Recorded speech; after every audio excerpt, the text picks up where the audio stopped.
नमस्कार। आइए आज एक इंटरेस्टिंग टॉपिक पर बात करते हैं, वो है क्रोध।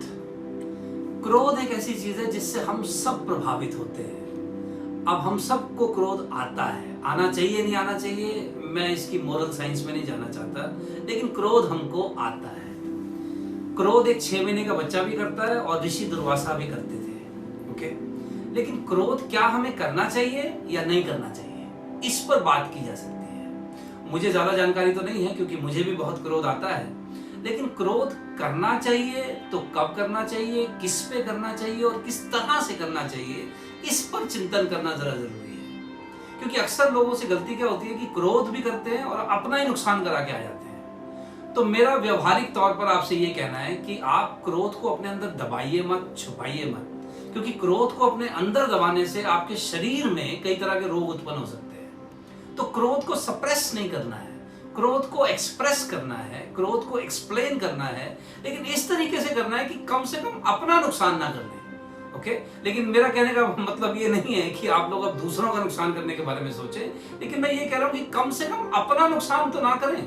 ओके, क्योंकि आपने क्रोध भी किया और अपना ही नुकसान करा के आगे, तो उसमें कोई समझदारी नहीं है। तो क्रोध के मामले में जो 2-4 चीजें मुझे समझ में आती है वो मैं आपको बताता हूँ। देखिए, सबसे पहली चीज एक समझ लीजिए, क्रोध करने में गर्व का महसूस ना करें। कई लोग आपने देखा ना, यार मुझे गुस्सा बड़ा आता है, मतलब बताते भी इस तरीके से जैसे अपनी कोई उपलब्धि बता रहे हैं। तो क्रोध करने को उपलब्धि ना माने, क्योंकि क्रोध तो किसी को भी आता है, इसमें आपके अंदर कोई खास बात नहीं है। नंबर 1। नंबर 2, कई लोग कहते हैं कि जब मुझे क्रोध आता है तो मुझसे नियंत्रण नहीं होता, मुझसे कंट्रोल नहीं होता, मैं अपना आपा खो देता हूं। थोड़ा इसके बारे में चिंतन करें।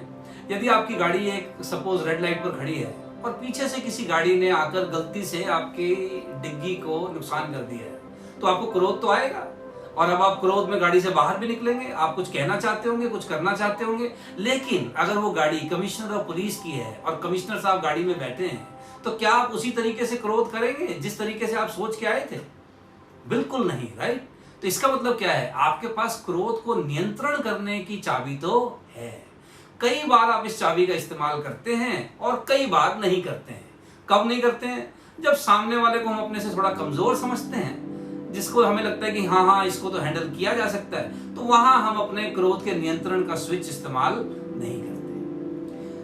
अगली राय जो मेरी आपको यह है क्रोध के मामले में, वो ध्यान दें कि जब भी आप क्रोधित महसूस करें तो कुछ भी कहने से पहले और करने से पहले बस सिर्फ 3 सेकंड का अंतराल लें और 3 सेकंड में अपने आप से 2 प्रश्न पूछें। पहला, एम आई राइट, क्या मैं सही हूं? और जिसका ज्यादातर आपका जवाब आएगा ऑफ कोर्स यस, बिल्कुल सही, मैं सही हूं, क्रोध मेरा जायज है। दूसरा सवाल पूछें कि अब जो मैं कहने वाला हूं या जो मैं करने वाला हूं, क्या इससे परिस्थिति बेहतर होगी या बदतर होगी?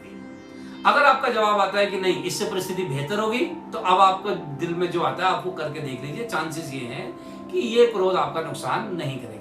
लेकिन अगर आपका जवाब आता है कि नहीं नहीं, इससे तो परिस्थिति और खराब हो जाएगी, तो फिर थोड़ा शांत हो जाएं, कुछ और उसके बारे में सोचें। तो एक तो 3 सेकंड का रूल इस्तेमाल कीजिए और इस 3 सेकंड में 2 सवाल पूछिए। दूसरा रूल यह है कि 24 घंटे बाद प्रतिक्रिया दूंगा, ऐसा अपने आप को समझाइए।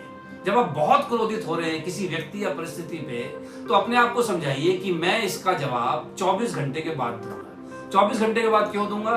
ताकि मैं इसका ढंग से इस परिस्थिति या व्यक्ति का और बेहतर तरीके से सामना कर सकूं।